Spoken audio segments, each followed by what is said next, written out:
We're going to start our introduction on the structure of the U.S. government according to the Constitution. So the Constitution laid out in the first 3 articles, the first 3 sections of the Constitution, what each of the 3 branches or arms of the government would be. And they made it very specific to have 3 separate branches so that not one person or one group or one branch had unchecked power. So they wanted to make sure they all had their own jobs and their own responsibilities, and they kind of had to check each other and make sure no one was running away with too much power. So let's start with the first branch of government. So the first branch of government is the legislative branch, and we're going to write that up here. And as you are listening to me, you're going to write in your notes, legislative branch. So the legislative branch, what they do is they write the laws. So any law that we follow in this country was written by the legislative branch of the government, whether it's the state level or the federal level. So the legislative branch basically is called Congress. They write the laws. So what are they called? Number 1 here below, we are going to type in Congress. So we call those who are part of the legislative branch, that's Congress. It's part of Congress. Congress is made up of 2 houses, 2 separate houses. The House of Representatives goes here. So the House of Representatives, I'm going to put that in a new line. Representatives, make sure you fill in your blanks too. And the second house of Congress is called the Senate. The Congress goes to, the federal level Congress goes to Washington, and they go to what's called the Capitol building. And this is an example of the Capitol building. On one side of the Capitol building is where the Senate works, and on the other side is where the House of Representatives work.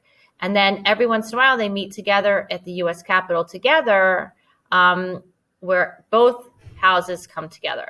But for the most part, the House of Representatives and the Senate are 2 separate legislating or lawmaking bodies. One house has to write the law, the other house has to approve the law or make any changes. So both houses have to approve a law before it becomes law. The second branch of government that we're going to talk about right now and that you're going to be introduced to is called the executive branch. Executive branch. Now, the executive branch, if the legislative branch writes the laws, the executive branch is tasked with carrying out the laws so that they carry out the laws. They make sure that the laws are carried out. Now, who is part of this executive branch? Well, the first person is the president. So the president is the first person in the executive branch, but he's not alone in the executive branch. He is accompanied by his or her vice president. And then because not everyone can do everything all by themselves, the president has something called a cabinet.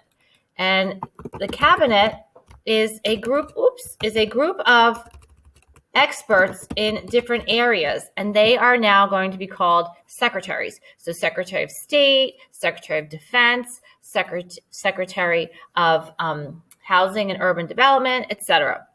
So you have the executive branch is people who also occupy and work in the White House. All right, so we have those 2 branches covered. Now let's do the third and final branch of the government, and that is called the judicial branch. And judicial branch reminds me of judges, and that's exactly what it is. It's the judges. It's the Supreme Court. It's the court system. And what they do is they interpret the laws. So if you were to ask what does each do with the laws, legislative writes the laws, executive carries out the laws, and judicial interprets the laws. So who makes up the judicial branch? Well, at the highest of levels, it's the Supreme Court. So Supreme Court is the supreme law of the land. There's nobody that can make a law or dispute a law after the Supreme Court. They are the highest law in the land. Below the Supreme Court is what you have called as the appellate courts. Now, these are the courts that people go to when they don't agree with a decision that was made in the lower court. They appeal it, and this is where they go to the appellate courts. And then the lowest courts really are the district courts.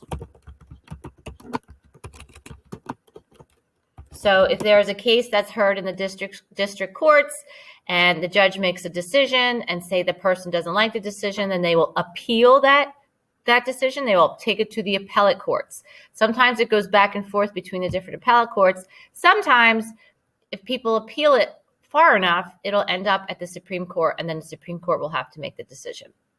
So remember, stop, pause, rewind, and re-listen. Oh, just wanted to tell you, here's the Supreme Court building. This one's in Washington, D.C. This is where the Supreme Court resides, but there's courthouses all over the country. Again, like I said, if you need to fill in the blanks again, stop, pause, rewind, and re-listen.